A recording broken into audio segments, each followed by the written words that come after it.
बहन जी से मेरी कोई नाराजगी नहीं। मैंने उनको हमेशा बड़ा माना, वो मुझे छोटा नहीं मानती अपने परिवार का। उनको ये घटना छोटी लगी, शायद अगर मैं मर भी जाता शायद उनको इसमें कोई शायद बुरा नहीं लगता। मुझे उनसे कोई दुख नहीं। मेरे लोग मेरे साथ हैं ये बहुत, और वो समझ रहे हैं कि जो उनके लिए मरने को तैयार है, जिसकी जो जान पे जिसकी बनाई है वो हमारा अपना है। मेरे लोग मेरे साथ खड़े होंगे, मैं इस लड़ाई को लड़ता हूं। और किसी को गलतफहमी हो तो वो गलतफहमी सुधारने का समय है। वो क्यों कर रहे थे, वो पाला किसने? मुझे ही तो मारना है ना। वो बता दे मैं चला जाऊंगा मरने में, अगर मेरे लोगों के साथ तो खेलना खेलना मैं तैयार हूं। अगर मेरे मरने से हमारा आंदोलन आगे बढ़ता, हमारे लोग खड़े होते, मुझे कोई दिक्कत नहीं है। लेकिन उनको ये समझना, जो चीरती हुई लोहे के हिस्से को गाड़ी के, और वो मुझे लगी, तब मुझे एहसास हुआ कि हम गिर गए। फिर तीसरी गोली चली, इसने मेरा आगे वाला शीशा पूरा डैमेज कर दिया। चौथी गोली पे मैं नीचे हो गया, जो गोली आपने देखा कि वो सीधी उसमें लगी। अगर मैं नीचे ना होता तो वो मेरी छाती के आर पार चली जाती। फिर वो गाड़ी 10 मीटर आगे जाके रुक जाती है। वो दो हवा में फायर करते हैं जैसा मैंने देखा, और फिर उन्होंने फिर हमारी गाड़ी फायर किया। वो फायर जो है गाड़ी के नंबर प्लेट पे लगी। मेरा यह मानना है, उनको ऐसा लगा होगा कि हमने जो काम करने आए थे वो कर दिया, अब ये मर गया शायद, जैसा पहले कई घटना में हो। फिर वो शायद सरेंडर करने के मूड में थे। लेकिन जैसे ही मनीष ने गाड़ी को मेरे कहीं से यू टर्न लिया, उनको समझ आया कि जिंदा है, तब वो वहां से भागे। हमने पुलिस को बताया कि ये गाड़ी का नंबर है, फिर उन्होंने उसको इंक्वायरी किया। पुलिस के अच्छे अधिकारी यहाँ हैं, उम्मीद है वो अच्छा काम भी करेंगे। लेकिन ये स्पष्ट हुआ कि अपराधियों में कोई डर है नहीं। कितने लोग थे?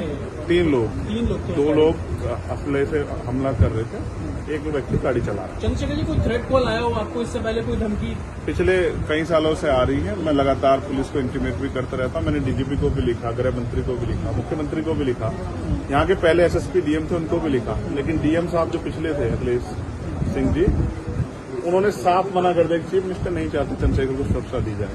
मेरे आज भी याद है ये बात, क्योंकि मैंने एलआईयू के अधिकारी द्वारा पूछा कि भाई मैंने आपको बताया फिर क्यों नहीं हो रहा है। तो उन्होंने कहा भाई ये सरकार का मामला, सरकार चाहे तो दे सकती है। तो मैं चाहता हूं मुख्यमंत्री इंतजार कर रहे हैं कब चंद्रशेखर मरे, उनका काम आसान है। लेकिन उनको ये नहीं पता कि गरीबों की, कमजोरों की, शोषितों की बात करने वाला चंद्रशेखर इतनी आसानी से उनकी रास्ते में से नहीं है। अच्छा, अतीक अशोक जैसा हुआ वैसे ही कुछ होने वाला था, ऐसा आपको लगता है? अब आप इसका आकलन खुद करें कि क्या हुआ और क्या हो सकता है। आपके पास एक और बात, मुझे ऐसा लगता है कल की घटना के बाद, इतने बड़े उसके बाद भी अगर मैं सुरक्षित हूं तो हमारे संतों गुरुओं महापुरुषों का आशीर्वाद, हमारी करोड़ों बहनों माताओं का आशीर्वाद, बुजुर्गों का मेरे पास है। और मैं जो जिम्मेदारी मैं लेके मैदान में आया हूं, बाबा साहब अम्बेडकर, मानव काशीराम साहब, सदगुरु रविदास जी का जो बेगमपुरा राज का सपना है, मानवता के राज का सपना है, संविधान को लागू कराने का है, इन वर्गों को अधिकार देने का है। जब तक वो पूरा नहीं होगा मैं कहीं जाने वाला नहीं। गाड़ी को मीरकपुर में छोड़कर अपराधी भाग जाते हैं, तो उसको कुछ और बता रहे, कुछ तो कहानी को नया मोड़ देने की कोशिश हो सकता है वो चाहते थे जो गुजरों और दलित समाज में एकता बनी है वो एकता टूट जाए। ये होगा ही नहीं कभी, ठीक है, ये नहीं हो सकता। अमेठी पंचायत आप लोग कर रहे हैं अपनी मांगों को लेकर। हमारी लीडरशिप ने ये निर्णय लिया है कि जब 24 घंटे में गिरफ्तारी नहीं हुई तो हमें अपने लोगों को भी जवाब देना है। तो इसलिए शायद उन्होंने 3 तारीख का समय रखा है, मैं उसका हिस्सा बनूंगा। अमेठी के अंदर एक फेसबुक वायरल हुई है पोस्ट, जिसमें आपको मारने की वो की गई है, क्या सही है? उसके अलावा ठीक, देखिए लोकतंत्र है, उनके अधिकार है, मारे या छोड़े। मैंने कहा ना, मैं पहला थोड़ा ही जो मारा जा रहा हूँ या जिसको मारने का प्रयास किया, मुझसे पहले बहुत मरे हैं, लेकिन उनको कोई जान नहीं रहा था। मुझे लोग जानते हैं तो मेरी बात आगे बढ़ती, लेकिन मैं अपने लोगों को मरने नहीं दूंगा। ये भी मैं उनको संदेश देना चाहता हूँ। पोस्ट किया है अमेठी क्षेत्रीय महासभा से कि इस बार तो बचिए, अगली बार नहीं बचे। देखो, मैं गोली से डरता नहीं, मैं गोली से, बंदूकों से नहीं डरता हूँ। मैं संवैधानिक रास्ते से चलता हूँ, संविधान को मानता हूँ। गोली चलाने वालों को भी कहना चाहता हूँ कुदरत उनको सद्बुद्धि दे, गलत जगह पंगा ले रहे हैं।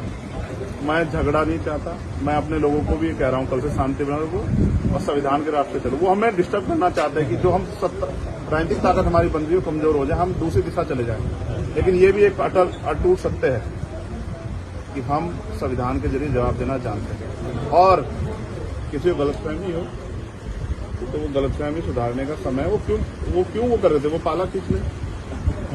मुझे ही तो मारना है ना। वो बता दे मैं चला जाऊंगा मरने में, अगर मेरे लोगों के साथ तो खेलना खेलना मैं तैयार हूं। अगर मेरे मरने से हमारा आंदोलन आगे बढ़ता, हमारे लोग खड़े होते, मुझे कोई दिक्कत नहीं है। लेकिन उनको ये समझना चाहिए कि ये आज लोकतंत्र है, गोली की भाषा से एक चंद्रशेखर मरेगा तो क्या हो जाएगा, हजारों चंद्रशेखर पैदा हो जाएंगे। ये समाज, बहुजन समाज तो उपजाऊ समाज है। एक मरेगा, हजार पैदा हो, कितने चंद्रशेखर मारोगे? और मारो, गोलियों में सत्ता का संरक्षण आपको है, मुख्यमंत्री आपका अपना है, खूब चंद्रशेखर को मारो, हर जिले से चंद्रशेखर पैदा हो। पहली घटना आपके साथ बाबा साहब मुजफ्फरनगर, अम्बेडकर और माननीय काशीराम साहब को सपना पूरा करे बगैर संविधान को लागू करवाए हम लोग जाएंगे। चंद्रशेखर भाई, पहली घटना आपके साथ मुजफ्फरनगर में हुई, दूसरी अब देवबंद में हुई। क्या अब लगता है कि आसपास का क्षेत्र, उससे पहले बुलंदशहर में हुई? अगर पहली घटना पे ठोस कार्रवाई हो जाती तो अपराधियों के हौसले कमजोर होते हैं। लेकिन मैंने कहा ना कि एक रानी का नहीं, प्राइमरी स्कूल के हेडमास्टर का बेटा है, एक गरीब माँ का बेटा है, तो मर जाए, क्या फर्क पड़ा, किसी को क्या फर्क पड़ता है? उनका रास्ते कांटा आसान से निकल रहा है, तो इसलिए उनको लगा कोई वो नहीं। लेकिन जनता समझ रही है।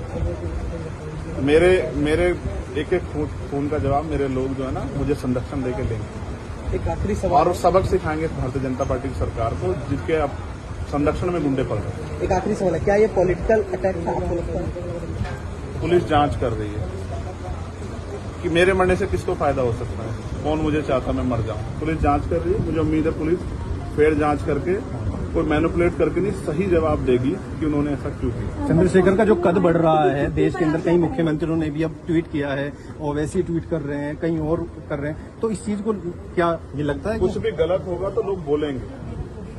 अगर कल मेरी जान ही चली जाती तो लोग फिर भी तो उनको पीड़ा होती, उनको अपना भी देखना है, कल उनके साथ भी हो सकती है।